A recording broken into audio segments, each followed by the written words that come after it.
आप सभी को मेरा नमस्कार। स्नातक के दूसरे सत्र के छात्रों, आप सभी को मेरा अभिनंदन। आज मैं आपको यहाँ पर त्यागपत्र उपन्यास के मूल्यांकन के बारे में बताने आई हूँ। मेरा नाम राजश्री मोरे है। आशा करती हूँ कि आप मेरे इस वक्तव्य से लाभान्वित होंगे। आज इस थोड़े से समय में मैं आपको उपन्यास की चहुमुखी विशेषताओं के बारे में बताऊंगी। इस कक्षा के उपरांत मैं समझती हूँ कि शायद आपके मन में किसी प्रकार की शंका नहीं रह जाएगी। पूर्ण रूप से इस कक्षा के साथ और आपके साथ मैं न्याय कर सकूंगी।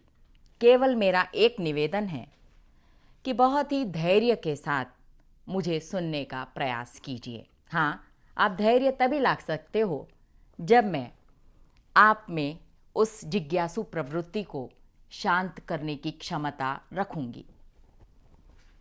और मैं इस पूरी सोच के साथ आई हूँ कि जो कुछ भी आज हम करने जा रहे हैं उससे आप ज़रूर से ज़रूर लाभान्वित होंगे। किसी प्रकार की इस उपन्यास के बारे में शंका आपके मन में न रहे, इसका प्रयास कर रही हूँ। अतः छात्रों, चलिए अब चलते हैं त्यागपत्र के मूल्यांकन की ओर। किसी भी उपन्यास को जब हम पढ़ते हैं तो सबसे पहले हमें यह जानना आवश्यक होता है कि इस उपन्यास के लेखक कौन हैं। फिर से हमारी ये प्रवृत्ति रहती है, अरे भाई इसे लिखा किसने है। और जैसे ही हम लेखक का नाम देखते हैं, एक प्रकार की स्फूर्ति, एक प्रकार का जोश हमारे मन में उत्पन्न हो जाता है। और जैनेंद्र जी नए नए प्रयोग करने के लिए बहुत अधिक सफल हैं। और इसमें भी वैसे तो पहले से हम देख रहे हैं, नारी के त्रासदी की जो समस्या है एक चिरजीवी समस्या है, परंतु जैनेंद्र जी ने उस समस्या को यहाँ पर ज़मीनी तौर पर हमारे सामने रखा है। इसमें केवल कुछ थोड़े से पात्रों के माध्यम से, वास्तव में हम देखते हैं उपन्यासों में कई सारे पात्र होते हैं, लेकिन यहाँ पर गिने चुने 4 पात्र आप देखते हो और उन्हीं पात्रों के माध्यम से इतनी बड़ी ज्वलंत समस्या को हमारे सामने उजागर करने का प्रयास किया है। समाज के प्रति ऐसे ऐसे प्रश्न उठाए हैं कि हम दंग रह जाते हैं। हम हर दिन इस समस्या को झेलते हैं, जीते हैं, समझते हैं, देखते हैं, लेकिन फिर भी हम इसके बारे में गंभीरता से सोचते नहीं हैं।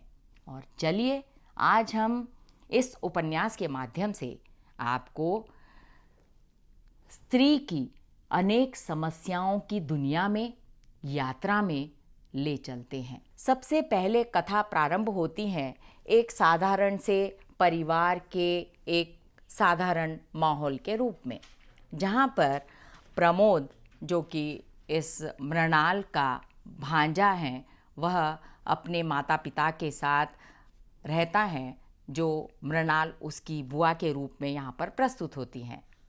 इनके परिवार में 3 या 4 सदस्य हैं, जहाँ पर यह जीवन की जद्दोजहद मृणाल प्रारंभ करती हैं। मृणाल का यदि हम चरित्र देखें तो बचपन से वह एक आज़ाद ख्यालों वाली लड़की हैं।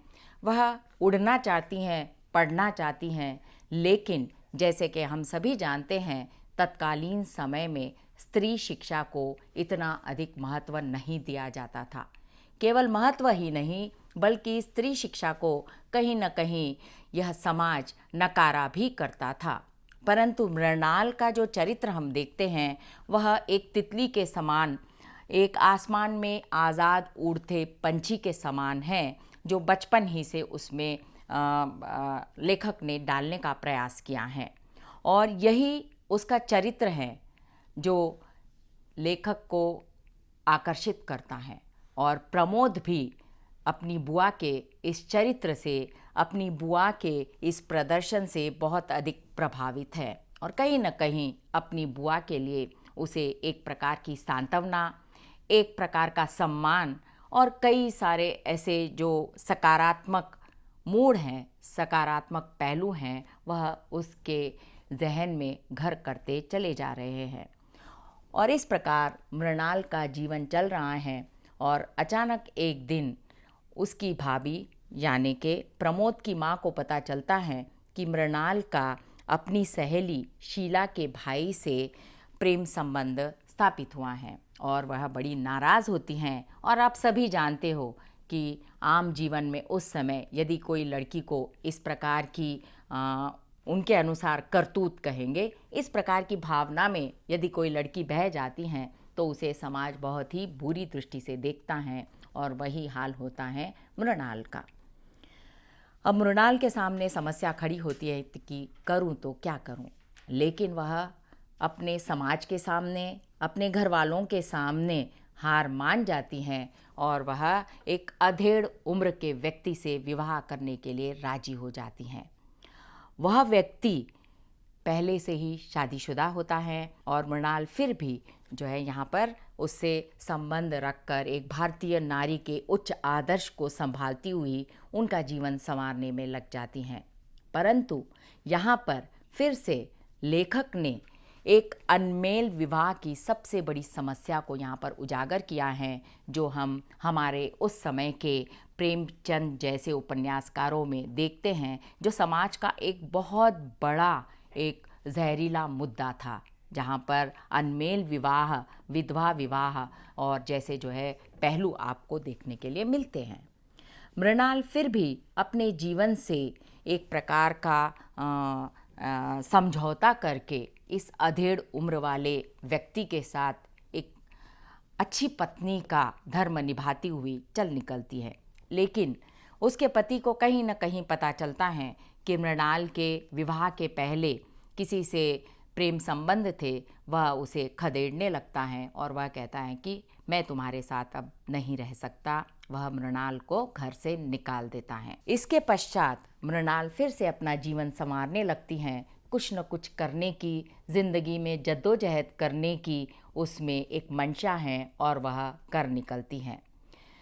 कुछ समय में उसे एक कोयले का व्यवसाय करने वाले व्यक्ति से उसका परिचय होता है और वह व्यक्ति उससे प्रेम जताता है और मृणाल उससे विश्वास करने लगती हैं। और जैसे ही दोनों एक साथ रहने लगते हैं तब मृणाल गर्भवती हो जाती हैं और वह व्यक्ति उसे धोखा देकर उसके सारे के सारे पैसे हड़प कर चला जाता है। तब मृणाल को एक बेटी पैदा होती है और वह बेटी भी कुछ कारणों से उसकी मृत्यु हो जाती है। फिर भी इस सदमे को भी मृणाल बर्दाश्त कर जाती हैं और इसके बावजूद वह जीवन को फिर से जीने के लिए तैयार हो जाती हैं और इस बार उसके जीवन का रुख कुछ एक अलग अंदाज में चल पड़ता है और वह कहती है कि अभी तक मैं तथाकथित संभ्रांत परिवार के आसपास जी रही थी, अब मैं चलती हूँ कोई एक समाज के निम्न वर्ग की तरफ और वह एक सोसाइटी की तरफ निकल पड़ती हैं, जहाँ पर गरीब लोग या यूँ कहें कि चोर उचक्के या फिर समाज के जो तथाकथित छोटे कार्य करने वाले लोगों की बस्ती में जाकर रहने लगती हैं। और वहाँ पर भी वह अपने जीवन के लक्ष्य को ख़त्म नहीं करती हैं, बल्कि उनके बच्चों को वह वहाँ पर पढ़ाने लगती हैं। यहाँ पर इस स्थिति में हम मृणाल को देखते हैं कि एक प्रकार का संतोष उसके मन में आने लगता है।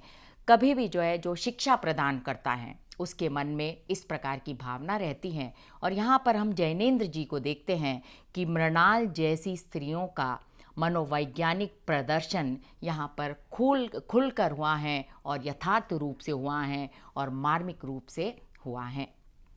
और फिर अंत में जब मृणाल बीमार होती हैं तब इनका जो भतीजा है वह भी इस समय तक समझने लगता है कि मेरी बुआ कहीं गलत रास्ते पर चली गई हैं और वह उनको पलटकर देखता नहीं है। लेकिन 20 वर्षों बाद जब मृणाल बीमार पड़ती हैं तब वह उनसे मिलता है। यह जो है हम अंत में, कथा के अंत में हम बताएंगे, नहीं तो आप लोगों की जो इच्छा है, आप लोगों की जो जिज्ञासा है वह थोड़ी सी धुंधली पड़ जाएगी। अब हम आते हैं इस उपन्यास के प्रमुख मुद्दे पर, जो है मूल्यांकन। मूल्यांकन को मैंने कुछ शीर्षकों के अंतर्गत लिया है।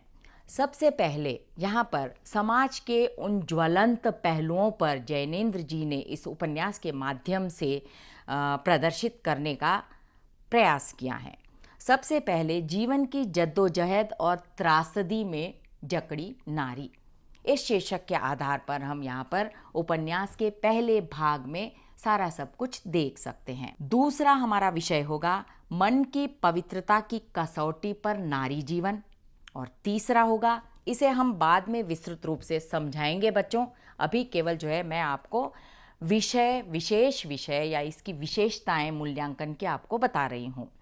तीसरी हमारी विशेषता है खोखली सामाजिक मान्यताओं से संघर्ष करती नारी, और चौथी विशेषता है जीवन मूल्यों से मनुष्य की टकराहट, जिसमें हम देखेंगे मृणाल और उसका भतीजा प्रमोद, ये दोनों जीवन मूल्यों से टक्कर लेता हुआ दिखता है। सामाजिक आवश्यकता और महत्व, ये अगली विशेषता है। यहाँ पर यह देखेंगे हम कि मृणाल समाज को भी नकारना नहीं चाहती, या फिर प्रमोद भी समाज को नकारना नहीं चाहते। ये समाज के भीतर अपने आप को रखकर अपनी स्वेच्छाचारिता जीवन को जीना चाहते हैं। अगली हमारी विशेषता है मनुष्य के आपसी संबंधों की विद्रूपता। यहाँ पर भी उपन्यासकार ने समाज के कटु सत्य को उजागर करने का प्रयास किया है। फिर इसके बाद आपकी विशेषता आ रही है संदेहास्पद सामाजिक व्यवस्था, जहाँ पर हमें समाज के ऊपर एक प्रश्नवाचक चिन्ह लगाने का मन करता है। और हमारी अंतिम विशेषता है जीवन मूल्यों के पहलू, जो हम मृणाल में अलग रूप से देखते हैं, और जो है हम उस प्रमोद मृणाल के भतीजे में इस भावना को अलग रूप से देखते हैं। अब हम आते हैं पहली विशेषता पर, जीवन की जद्दोजहद और त्रासदी में जकड़ी नारी। मृणाल का बचपन, जैसे कि मैंने आपको कथा वस्तु में बता दिया है कि वह अपने माता पिता को खो चुकी होती हैं, शायद उसी दिन से उसकी जीवन के साथ जो जद्दोजहद है, जीवन के साथ उसकी जो लड़ाई है वह चल पड़ी हैं। विशेषकर जो स्त्रियों का जीवन होता है माँ बाप के अभाव में, वह काफ़ी बोझिला हो जाता है, काफ़ी मुश्किल बन जाता है। तो इस जीवन की कसौटी को, इस जीवन की जद्दोजहद को, इस जीवन की तकलीफ़ को उपन्यासकार ने अपने पहले भाग में बताया है। और इसी मृणाल की तकलीफ़ को देखकर प्रमोद उस बुआ को निहारने लगता है कि किस प्रकार से मेरी बुआ जीवन की इन समस्याओं से लड़ती हैं। वह देखकर वह उन्हें मन ही मन बहुत अधिक सम्मानित करने लगता है। हमारी दूसरी विशेषता है मन की पवित्रता की कसौटी पर नारी। मृणाल जब अपनी सहेली शशि के भाई से प्रेम करने लगती हैं तो उसे लगता है कि प्रेम करने में कोई बुराई नहीं है, लेकिन जब अपनी भाभी को वह देखती हैं, इस पर किस प्रकार की प्रतिक्रिया भाभी कर रही हैं और किस प्रकार से वह उस पर अत्याचार कर रही हैं, किस प्रकार से रूढ़िगतता या फिर समाज की जो बुराइयां हैं, समाज की अच्छे संबंधों को लेकर जो बुरी धारणा है, उसे भी जो है वहाँ पर व्यक्त करता हुआ सा उपन्यास आगे बढ़ता है। यहाँ पर भी मृणाल के मन में चल रहे, मृणाल के मस्तिष्क में चल रहे प्रत्येक भाव को बहुत ही बारीकी के साथ उपन्यास में व्यक्त किया है। यहाँ पर फिर से छात्रों, आपको यह बात मैं बता दूं कि इस छोटे से उपन्यास में, उपन्यास अधिक विस्तृत नहीं है, उपन्यास लघु उपन्यास है, लेकिन फिर भी इसके माध्यम से भी तत्कालीन समय की नारी के रूप को, नारी की दशा को, नारी की मनोदशा को, नारी की मानसिकता को उजागर करने में यदि मुझे पूछा जाए तो जैनेंद्र जैसे उपन्यासकार को 100 में से 100 अंक मिलना चाहिए। हमारी तीसरी विशेषता खोखली सामाजिक मान्यताओं से संघर्ष करती हुई है, जहाँ पर हम देखते हैं मृणाल को उसके निजी प्रेम से छुड़ाकर उनकी जो भाभी है उसे मजबूर कर देती हैं अधेड़ उम्र से के व्यक्ति से विवाह करने के लिए, जो 2 विवाह कर चुका है। उसका मतलब कि पहले भी उसका विवाह हो चुका है। ऐसे देखा जाए तो समाज में जो इस प्रकार की जो हरकत होती हैं वह जो है एक सामाजिक मान्यताओं के बिल्कुल विपरीत है। लेकिन वहाँ पर मृणाल की जो भाभी हैं उसे सही करार कर मृणाल को उस व्यक्ति से विवाह कर कर उसे भारतीय संस्कृति की जो मान मर्यादाएं हैं उसमें जकड़कर उसे रखना चाहती हैं, और मृणाल समाज के इस समझौते से समझौता कर लेती हैं, और फिर भी वह व्यक्ति, अधेड़ उम्र वाला व्यक्ति, उसे अपनाने के लिए तैयार नहीं होता और वह उसका तिरस्कार करता है और उसका त्याग कर देता है। यहाँ पर आती हैं जीवन मूल्यों से मनुष्य की टकराहट। मृणाल ने पहले समाज के अनुसार, अपने घर परिवार के अनुसार अपना जो वैवाहिक जीवन है या अपना स्वयं, केवल हमारे जीवन पर हमारा अधिकार होना चाहिए, लेकिन फिर भी मृणाल अपने भाभी को अपने जीवन का अधिकार एक बार दे चुकी होती हैं, और फिर वह अपनी इस दुर्दशा को देखती हैं और फिर उसके जीवन में एक कोयले के व्यवसाय वाला एक व्यक्ति आता है जिस पर फिर से पुनः वह विश्वास करने लगती हैं, परंतु आगे चलकर वह भी उसे धोखा दे जाता है। ऐसा करने पर किसी भी मनुष्य का, चाहे वह स्त्री हो या पुरुष, उसका मन टूट जाएगा, समाज से, जीवन से वह ऊब जाएगा। लेकिन यहाँ पर हम मृणाल को देखते हैं बिल्कुल सीना ताने, बिल्कुल एक लौह महिला के समान वह पुनः अपना जीवन प्रारंभ करती हैं, और अब वह अपने जीवन का मार्ग इन सारी मार्मिक अवस्थाओं से दूर जीवन की सच्चाई तक, जीवन की कठोरता तक ले जाती हैं, और वहाँ पर वह पहुँचती है एक छोटी सी बस्ती में, जिसे हम गरीब की बस्ती या उपन्यास में कहा गया है चोर उचकों की बस्ती। लेकिन वहाँ पर जाने के बाद सामाजिक आवश्यकताएं और सामाजिक महत्व यहाँ पर मृणाल दिखा देती है। इन बस्ती के माध्यम से, इस बस्ती में रह रहे लोगों के माध्यम से वह यह समझाना चाहती हैं हम सभी को कि समाज की मान मर्यादा हमारे जीवन में ज़रूरी है। समाज के से अलग हटकर हम नहीं रह सकते। समाज जो लाजिम डिमांड्स हमसे करता है, समाज जो हमसे मांगता है, जो उसका हक भी है, उसे हमें देना चाहिए, क्योंकि हम इस संसार में एक सामाजिक प्राणी के रूप में आए हैं। इसीलिए अनकहे रूप से समाज के प्रति हम सबका कोई न कोई कर्तव्य बनता है। जीवन में इतने धुतकार सहकर भी वह फिर से इस समाज के लिए जीने के लिए उठ खड़ी होती हैं, और उस छोटी सी गरीबों की बस्ती में जाकर, मैं बिल्कुल वह शब्द चोर उचक्के वाला शब्द यहाँ पर प्रयोग करना पसंद नहीं करूँगी, क्योंकि वहाँ पर उनकी जो मजबूरियाँ, उनका जीवन जीने का तरीका, उनके जीवन की न्यूनताएं, ये सारा जब हम देखते हैं एक मार्मिकपन हमारे मन में उद्वेलित होने लगता है। इसीलिए हम उन्हें बहुत ही गरीब अवस्था में जी रहे लोगों के रूप में, एक छोटी बस्ती के रूप में हम लोग लेंगे।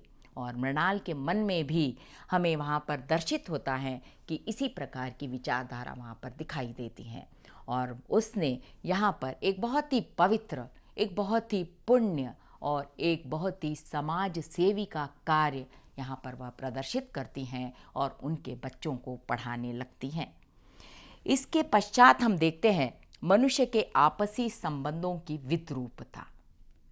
जहाँ पर यह इस बस्ती में आकर रहने लगती हैं तो यहाँ पर मैं यह भी बता दूँ, इस बस्ती में वैश्या प्रवृत्ति या वैश्या का काम करने वाली स्त्रियां भी रहती हैं, जहाँ पर प्रमोद को खटकने लगता है और प्रमोद तब से मृणाल के साथ अपने संबंध विच्छेद जैसे कर लेता है। वह जो प्रेम उसे अपनी बुआ पर पहले था, जो सम्मान उसे अपनी बुआ पर पहले था, या फिर यूँ कहेंगे एक प्रकार का बहुत ही अनोखा लगाव अपनी बुआ से था, वह कहीं दूर चला जाता है, वह कहीं इन संबंधों की विद्रूपता में खोता चला जाता है।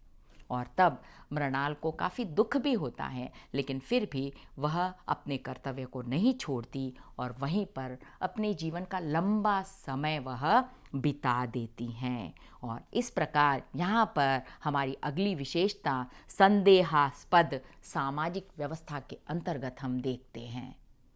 यह कार्य यहाँ पर जो मृणाल कर रही हैं, वह समाज के हिसाब से, हमारे जीवन के हिसाब से, हमारे अनुभवों के हिसाब से बहुत ही पुण्य कार्य होना चाहिए, लेकिन यहाँ पर यह ऐसे नहीं माना जाता। अब उपन्यास के अंत में जीवन मूल्यों के पहलू यहाँ पर दिखाई देते हैं, जो दो पहलू हैं, जो एक तो प्रमोद के माध्यम से उसे देखा गया है और दूसरा मृणाल के माध्यम से देखा गया है। मृणाल अब बिस्तर पकड़ लेती हैं, बीमार हो जाती हैं, तब उससे रहा नहीं जाता और वह प्रमोद को एक चिट्ठी भेजती हैं और प्रमोद आने पर मजबूर हो जाता है। उसका पहले वाला जो अपनी बुआ के प्रति स्नेह है, उसके मन में वह उजागर होता है और वह यहाँ पर दौड़ा दौड़ा चला आता है और एकदम से कहता है कि बुआ, मैं आपको अब यहाँ पर रहने नहीं दूंगा, मैं आपका इलाज कराऊंगा, मैं आपको बहुत बड़े अस्पताल में मैं ले जाऊंगा। अब मैं जज बन गया हूँ, मेरी समाज में अलग स्थिति है, माँ अभी नहीं है, मेरी पत्नी है घर पर, लेकिन वह मेरे कहे अनुसार चलती है। प्रमोद जो कि पहले से एक सकारात्मक रूप में इस पात्र को दिखा रहे थे जैनेंद्र जी, लेकिन यहाँ पर जैसे ही वह कहता है कि अब मैं मेरे घर में आज़ाद हूँ, मेरी पत्नी है वह मेरा ही सुनती है, वहाँ पर एक मेल ईगो, एक पुरुष का दंभ प्रमोद के चरित्र में हमें दिखाई देता है। और जैनेंद्र जी ने समाज के इस प्रकार के पुरुष के मन में इस प्रकार की भावना को बहुत ही धीमे से यहाँ पर ला दिया है। हमें इसका पता भी नहीं चलता कि प्रमोद के मन में इस प्रकार की भावना उत्पन्न हो सकती है। हमने पहले से ही इस प्रकार देखा है इस उपन्यास में कि प्रमोद बिल्कुल दूसरे पुरुषों जैसा नहीं है। प्रमोद बिल्कुल समाज को उसी रूप से देख रहा है जिस रूप से मृणाल देख रही हैं। अतः यहाँ पर आकर जैनेंद्र जी ने सारे के सारे उपन्यास में उस दौर की नारी की अवस्था को, उस दौर की नारी की स्थिति को उजागर कर कर रख दिया है। और यहाँ पर उन्होंने यह भी देखा है नारी को सामाजिक कसौटियों की मान्यताओं पर, पवित्रता की कसौटी की मान्यताओं पर किस प्रकार से बार बार कसना पड़ता है, इसका बहुत ही मर्मस्पर्शी चित्रण यहाँ पर हमें देखने के लिए मिलता है। मेरे कहने का तात्पर्य केवल इतना ही है जैनेंद्र जी के उपन्यास के माध्यम से कि आज भी समाज उतना अधिक बदला नहीं है, इसे और अधिक बहुत बदलना है, इसे और अधिक लंबी यात्रा तय करना है। आज नारियां कई सारी स्थितियों पर आ चुकी हैं, लेकिन फिर भी नारी की आज़ादी को लेकर, नारी की स्वतंत्रता को लेकर, नारी की अस्मिता को लेकर हमें और बहुत कुछ करना है, हमें और बहुत कुछ सहना है, हमें और बहुत कुछ देखना है। अतः अंत में आपको यह मैं बता दूं कि वहाँ पर प्रमोद जब अपनी बुआ से कहता है कि मैं आपको अच्छे से अस्पताल में, मैं आपको बहुत सारा पैसा खर्च कर दूंगा, आदि आदि आदि, बुआ कहती हैं यदि मेरे लिए तुमको कुछ करना है तो ये सारा पैसा, ये जो समाज है, ये जो गरीब समाज है जहाँ पर मैं रह रही हूँ, जहाँ पर इन्होंने मुझे सब कुछ दिया है, जो यह सभ्य समाज है, उसको तुम्हें जो है कुछ न कुछ उनके लिए करना होगा। और प्रमोद इसके लिए राजी नहीं होता है।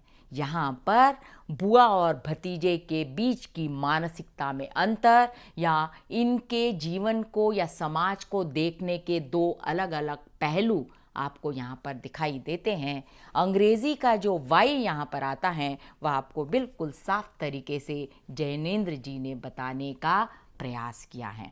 यहाँ पर समाज का प्रतिबिंब बिल्कुल साफ पारदर्शी तरीके से एक छोटी सी कहानी के रूप में, एक छोटे से उपन्यास के रूप में लाने का प्रयास यहाँ पर जैनेंद्र जी ने किया है। अतः यहाँ पर साहित्यकार की कलम की शक्ति को बिल्कुल निहारा जा सकता है और कलम की शक्ति कितनी महान हो सकती है, कलम की शक्ति कितनी शक्तिशाली हो सकती हैं, इस उपन्यास के माध्यम से हम देख सकते हैं। जैनेंद्र जी को शत शत प्रणाम है कि उन्होंने इस प्रकार का उपन्यास लिखकर हमारे मन को उजागर करने का प्रयास किया है।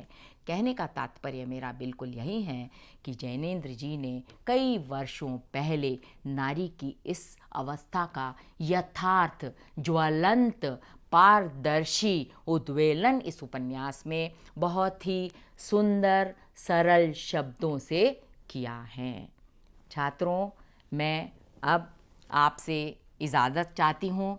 आशा है कि आपको मेरा यह मूल्यांकन समझ में आया होगा। आपका बहुत बहुत धन्यवाद।